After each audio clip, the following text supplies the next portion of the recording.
Rachel Marshall stood at the front of her classroom, her chalk hovering over the blackboard as she wrote out the day's discussion topic, the ethics of witness. The irony wasn't lost on her. 15 years of teaching ethics at Riverside Community College, and still, some mornings she could barely meet her own reflection in the mirror. The late September sun streamed through the windows, casting long shadows across the worn linoleum floor. As her students filed in, Rachel noticed him immediately, a new face in the fourth row. Dark eyes that seemed to bore right through her, a slight smile that made her skin prickle. She'd been teaching long enough to recognize when something was off, and everything about this student set off warning bells. "Today we're discussing moral obligations," Rachel began, her voice steady despite the unease crawling up her spine. "What do we owe to others in moments of crisis?" The new student's hand shot up immediately. "What about when someone witnesses a violent crime?" he asked, his voice carrying an edge that made several students turn. "Don't they have an obligation to come forward?" Rachel's chalk snapped in her grip. For a moment, she was back there, the scream echoing through the parking garage, the metallic smell of blood, her keys falling from trembling fingers as she ducked behind a concrete pillar. The memory she'd spent 15 years trying to bury. "That's quite specific," she managed, forcing a professional smile. "Perhaps we should start with broader ethical frameworks.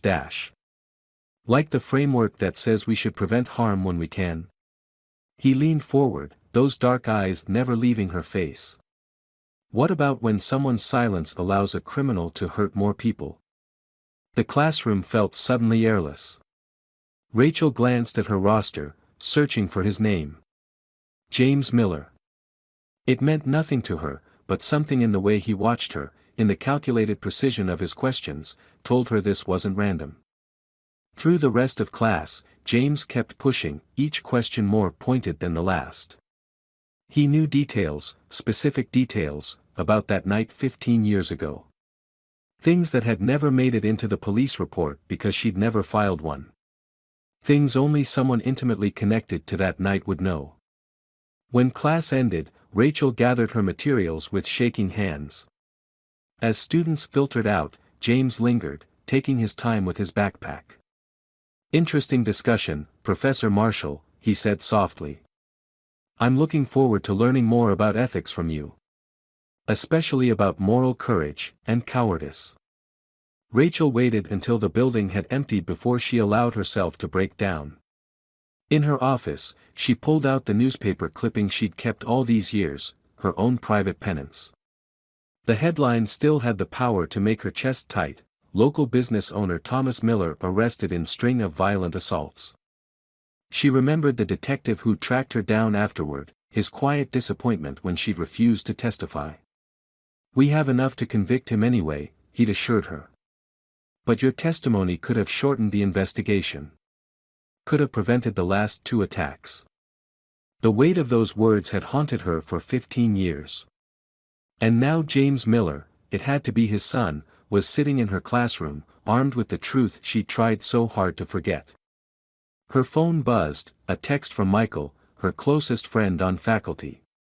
"Everything okay? You looked rattled in the hallway." Rachel stared at the message, her finger hovering over the keys. The smart thing would be to tell someone, to get ahead of whatever James was planning. But shame held her back, shame and the thought of finally having to face the consequences of her silence. Instead, she typed back, "Just tired. Long day." As she drove home that evening, Rachel couldn't shake the feeling that her carefully constructed life was about to unravel. In her rearview mirror, a dark sedan followed at a discreet distance. It turned when she turned, slowed when she slowed. By the time she pulled into her driveway, her hands were trembling so badly she could barely grip her keys. The sedan cruised past her house, but Rachel caught a glimpse of the driver, those same dark eyes that had watched her all through class. James Miller wasn't just a student with an axe to grind. This was something else entirely. This was the past coming back to collect its due. Inside, Rachel double-checked her locks and poured herself a generous glass of wine. On her laptop, she pulled up the public records from Thomas Miller's trial. The evidence had been overwhelming: security footage, DNA, witness statements. But none of it from her. She'd told herself she was protecting her career, her reputation. The truth was, she'd been a coward. As she scrolled through the case files, a new email notification popped up. The sender was unknown, but the subject line made her blood run cold: "What you saw that night." Rachel's finger hovered over the mouse. Outside, a car door slammed, and somewhere in the darkness, footsteps crunched on her gravel path. The past, it seemed, was done waiting. Rachel's hands trembled as she opened the email. The message contained a single image, a parking garage ticket from 15 years ago, dated the night of the attack. Her ticket. The one she'd dropped in her panic and never retrieved. Below it was a simple message: time to talk about what really happened that night. The knock at her front door made her jump, wine sloshing over the rim of her glass. Through the peephole, she saw Michael, his familiar face creased with concern. She opened the door, relief flooding through her. "I knew something was wrong," he said, stepping inside. "You've been off all semester, but today." He paused, studying her face. "What's going on, Rachel?" She led him to her kitchen, where the laptop still displayed the damning email. As she poured him a glass of wine, the words she'd held back for 15 years finally spilled out. The night in the parking garage. The screams. Her choice to run instead of help. The guilt that had shaped every decision since. Michael listened without judgment, his steady presence anchoring her as the story unraveled. When she finished, he was quiet for a long moment. "Why didn't you tell me before?" "Shame," she whispered. And then as time passed, it seemed impossible to explain.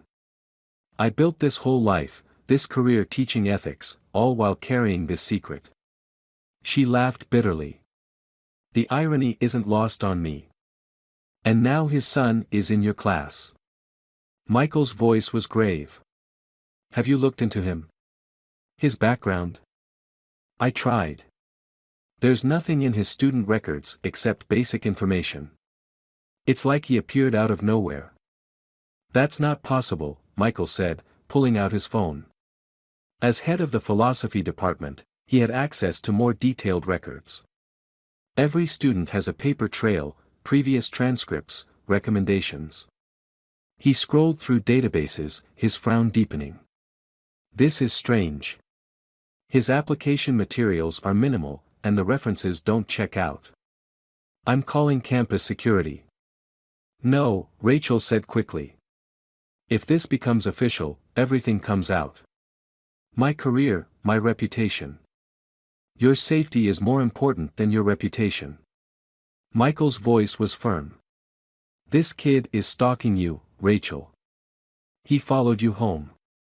Before she could respond, her phone buzzed with a text from an unknown number: "Check your email again, Professor.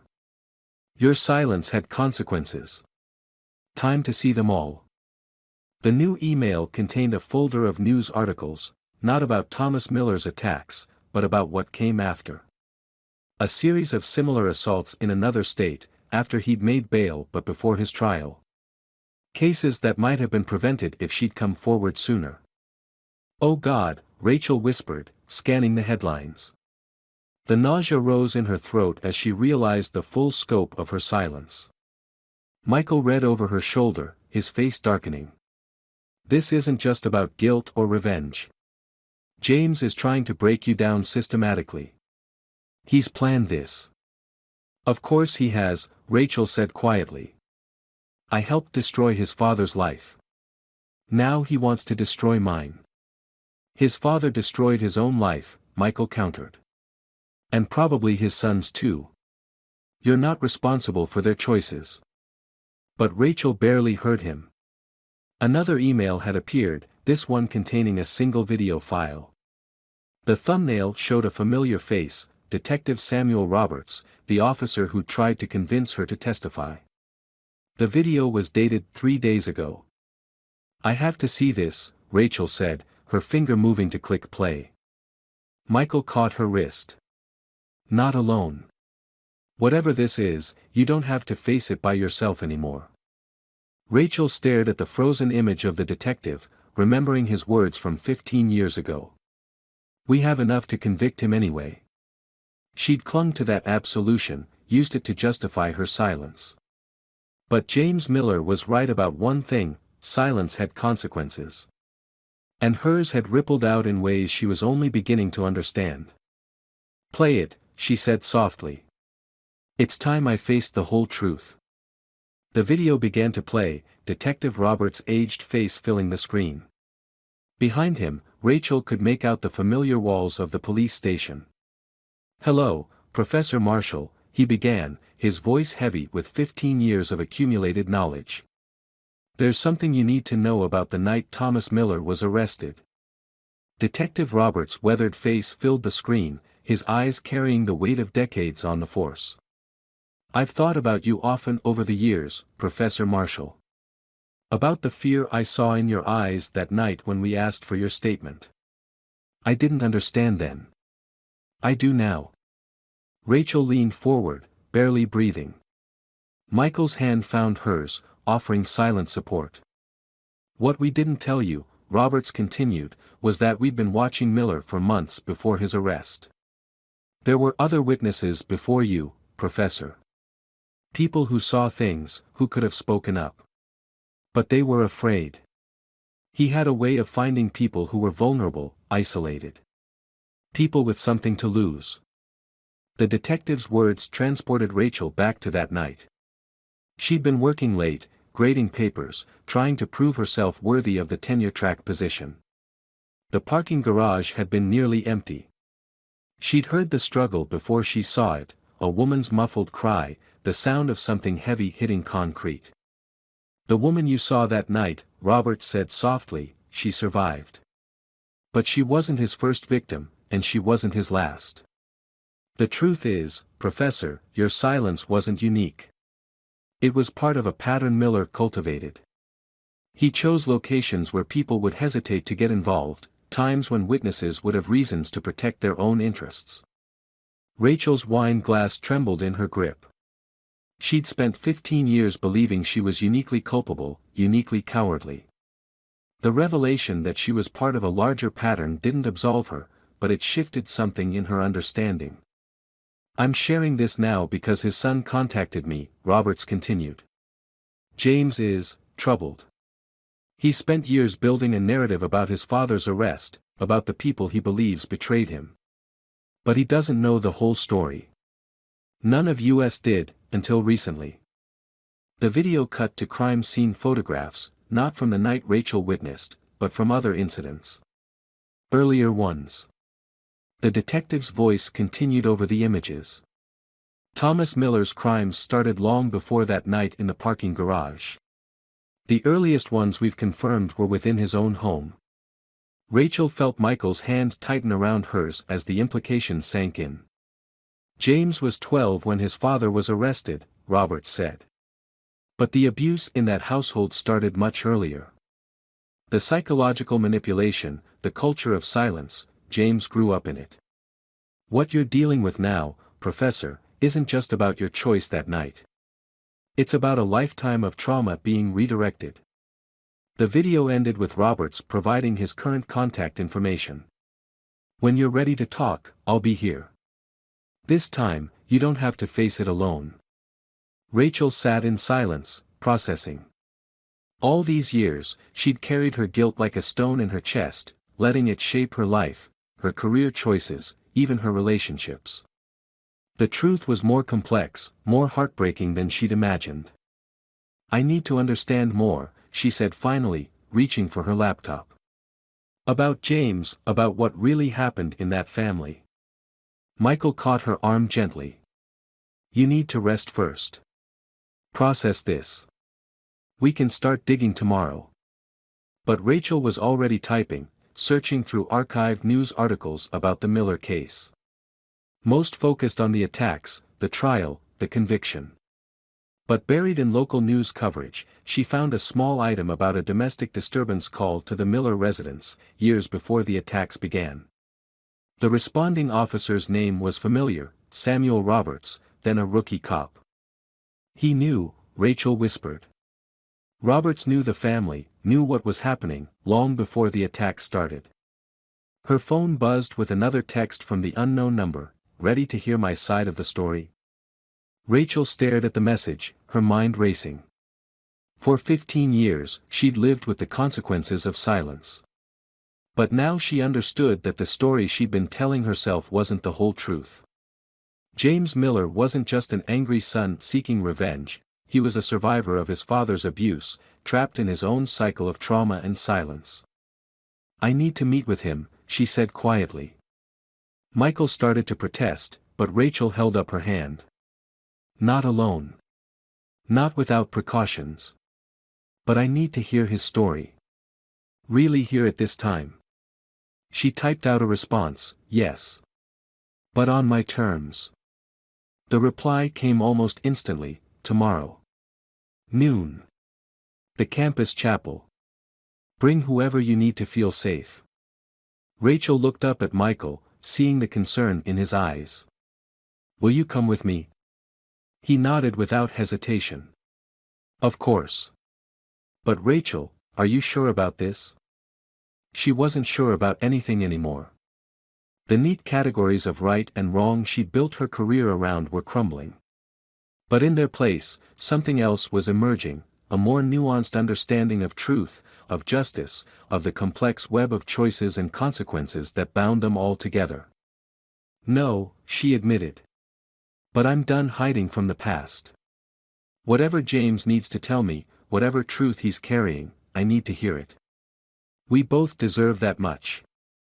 The campus chapel stood sentinel in the early morning light, its stained glass windows casting jeweled shadows across worn stone steps. Rachel arrived early, Michael beside her, watching students hurry past with backpacks and coffee cups, their lives untouched by the weight of the moment about to unfold. You don't have to do this, Michael said softly, but Rachel was already climbing the steps. Inside, the chapel was empty except for a solitary figure in the front pew.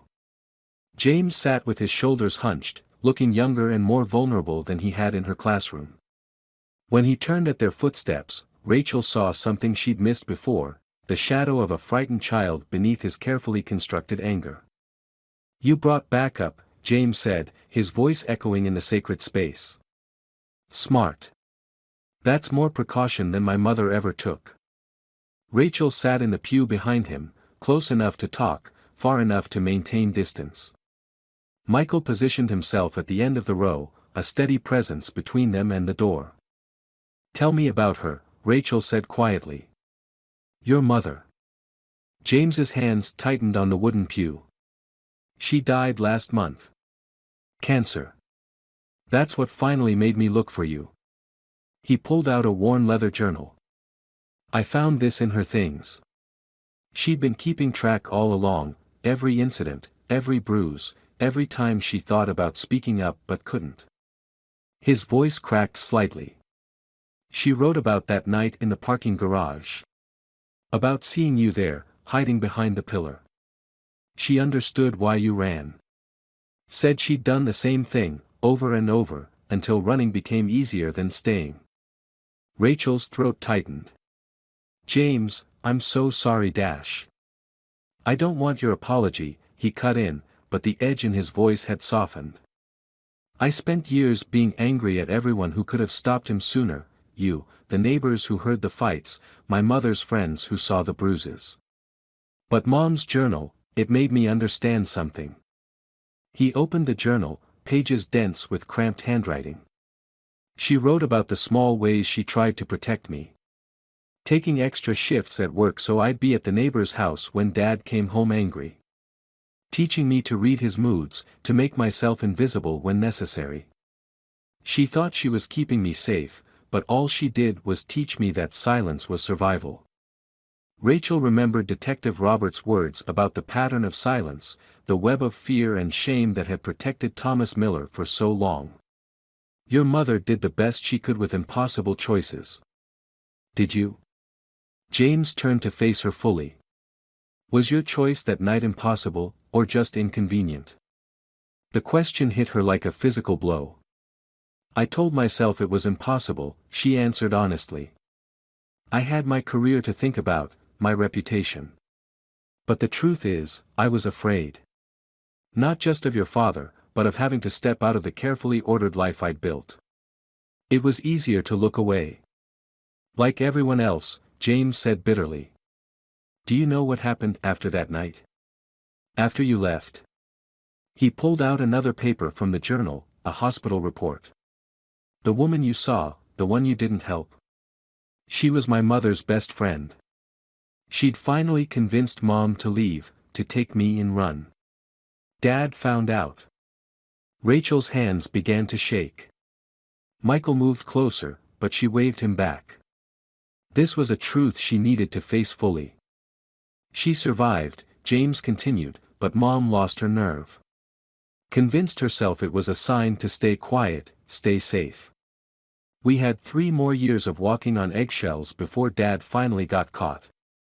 3 years where every day could have been the day he went too far. The silence in the chapel grew heavy with unspoken pain. Finally, Rachel asked, "Why are you here, James? Why now?" He closed the journal carefully. Because I'm tired of carrying this anger. Because my mother spent her last days asking me to find a way to forgive, not just you, or the others who stayed silent, but myself. For not being strong enough to save her sooner. You were a child, Rachel whispered. The responsibility was never yours to carry. Wasn't it? James's voice was raw. Every ethics class I sit through, listening to you talk about moral obligations and courage, I wonder, what if I'd been braver? What if I'd told a teacher, called the police, done something besides hide in my room with my hands over my ears? Rachel saw her own guilt reflected in his eyes, the crushing weight of choices made in moments of fear, the endless cycle of what-ifs that haunted their dreams. But she also saw something else, the possibility of breaking that cycle. Your mother's journal, she said carefully. Would you consider sharing it? Not all of it, but the parts that might help others understand. Help them recognize the signs, find the courage to speak up. James stared at her for a long moment. You want to use our pain as a teaching tool. I want to give meaning to your mother's words. To help break the pattern of silence that protected your father for so long. Not to excuse what any of us did or didn't do, but to understand it. To do better. The journal lay between them like a bridge across 15 years of guilt and anger. Outside, the chapel bell began to toll, marking the hour. James reached for the journal with trembling hands. She wrote something else, he said quietly. The night before she died. I haven't been able to read it until now. He opened to the final pages, where the handwriting grew shaky but determined. She wrote it for both of us, really. For everyone caught in the web of silence. Rachel sat perfectly still as James began to read his mother's final words. My dearest son, I've spent years documenting our pain, but that's not the whole story. There was love too, in the quiet moments when we'd read together, in the way you'd leave wild flowers on my pillow, in how we learned to communicate without words. Our silence wasn't just about fear. Sometimes it was a shared language of survival. The sunlight through the stained glass shifted, painting James's face in fragments of color as he continued, I've watched you carry this anger, this burning need to find someone to blame. But blame is a circle with no end. What matters now is what we choose to do with our scars. Rachel felt tears sliding down her cheeks, remembering her own mother's words about healing. Sometimes the bravest thing isn't speaking up, it's learning to speak again after silence has become your safety. James's voice grew stronger as he read on, there's a difference between forgiveness and freedom. You don't have to forgive to be free.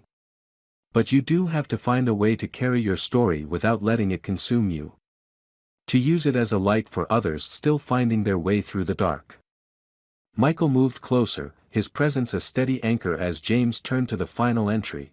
I dream of a world where silence isn't the price of survival.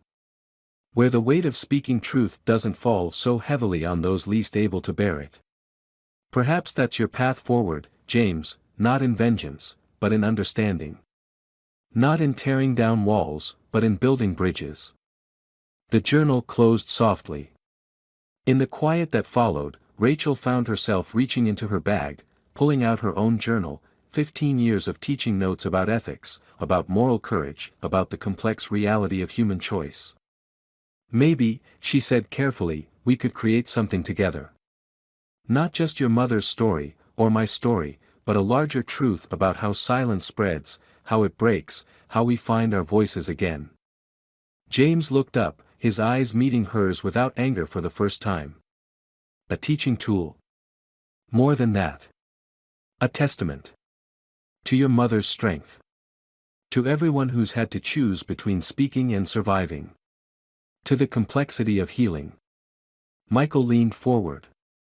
The philosophy department has been looking to develop a practical ethics program.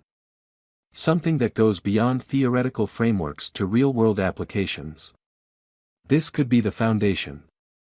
Using our scars as light, James murmured, echoing his mother's words. He traced the journal's worn cover. She'd want that. But I'm not sure I'm ready to forgive. This isn't about forgiveness, Rachel said softly. It's about transformation.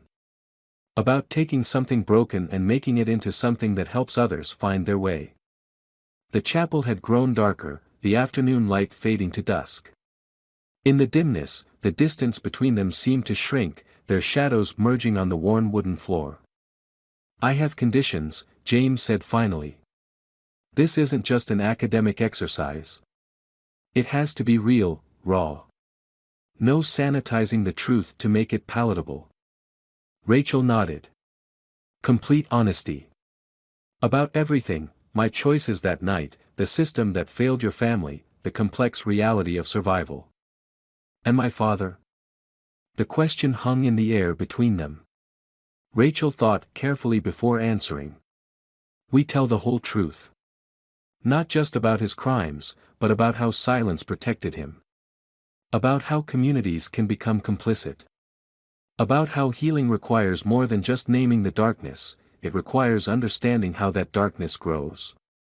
6 months later, Rachel stood in the campus auditorium, her heart pounding as she faced the gathered crowd. The room was filled with students, faculty, and community members, drawn by the announcement of a new initiative, Breaking the Silence, a living ethics program. In the front row, James sat beside Michael, his mother's journal resting in his lap. The leather cover was more worn now, its pages marked with sticky notes and careful annotations, each one representing hours of conversation, of painful revelations and gradual understanding. Ethics isn't just about right and wrong, Rachel began, her voice steady. It's about the complicated spaces in between. The moments when survival and morality collide. The times when silence feels like the only safe choice. She gestured to the display behind her, a timeline pieced together from newspaper clippings, police reports, and journal entries. Not just from James's mother, but from others who had come forward during their research. People who had carried their own silence for years, waiting for someone to make it safe to speak. What we're launching today isn't just a program, Rachel continued. It's a commitment to understanding the complex reality of moral choice. To creating spaces where silence isn't the price of safety. Where speaking truth doesn't fall solely on the shoulders of those most vulnerable. James stood then, approaching the podium with quiet confidence.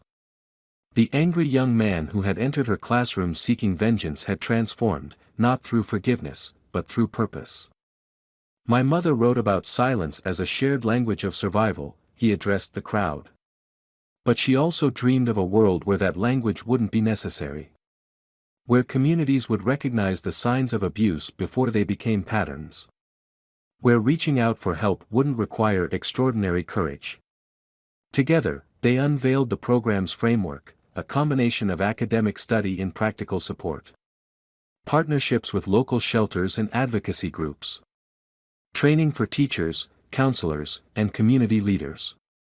A scholarship fund in memory of James's mother, supporting students affected by domestic violence. This isn't about assigning blame, Rachel explained. It's about understanding how silence becomes systemic, and how we break that system. About creating networks of support strong enough to catch those who fall through the cracks. After the presentation, as the audience filed out, Detective Roberts approached them. Now retired, he had become an unexpected ally in their work, his decades of experience providing crucial insight into the institutional barriers that often prevented intervention. "Your mother would be proud," he told James quietly, touching the journal. "Not just of what you've built, but of who you've become." James nodded, emotion catching in his throat. "I keep finding new notes in her journal," he said. Little messages of hope tucked between the darker entries. She never gave up believing things could change. Later that evening, Rachel sat in her office, reviewing the day's events. The weight she'd carried for 15 years hadn't disappeared. Some burdens leave permanent marks. But it had transformed into something else, a tool for change, a bridge to understanding, a light in the darkness. Her phone buzzed with a text from James. "Mom's birthday would have been today. Found this passage I thought you should see." The photo showed a page written in stronger handwriting, from earlier days. "Love isn't always about protection. Sometimes it's about prevention. Sometimes the most loving thing we can do is speak the truths that make the world a little safer for those who come after us." Rachel touched the words on her screen, thinking of all the silences still waiting to be broken, all the stories still waiting to be heard. The work ahead was daunting, but they weren't facing it alone anymore. On her desk, next to her ethics textbooks and lecture notes, sat her own journal, no longer a record of guilt, but a testament to transformation. On its first page, she had written words that now served as both acknowledgement and promise. Silence and survival are not the only options. There is also truth, and healing, and the courage to help others find their way from one to the other. This is not the end of the story, it's the beginning of a new one. Outside her window, the campus was quiet, students heading home as evening settled. But in that quiet, Rachel heard something different now, not the heavy silence of secrets kept, but the peaceful silence of truths spoken, of burdens shared, of healing begun. The past could not be changed, but the future was still unfolding, one voice, one story, one moment of courage at a time.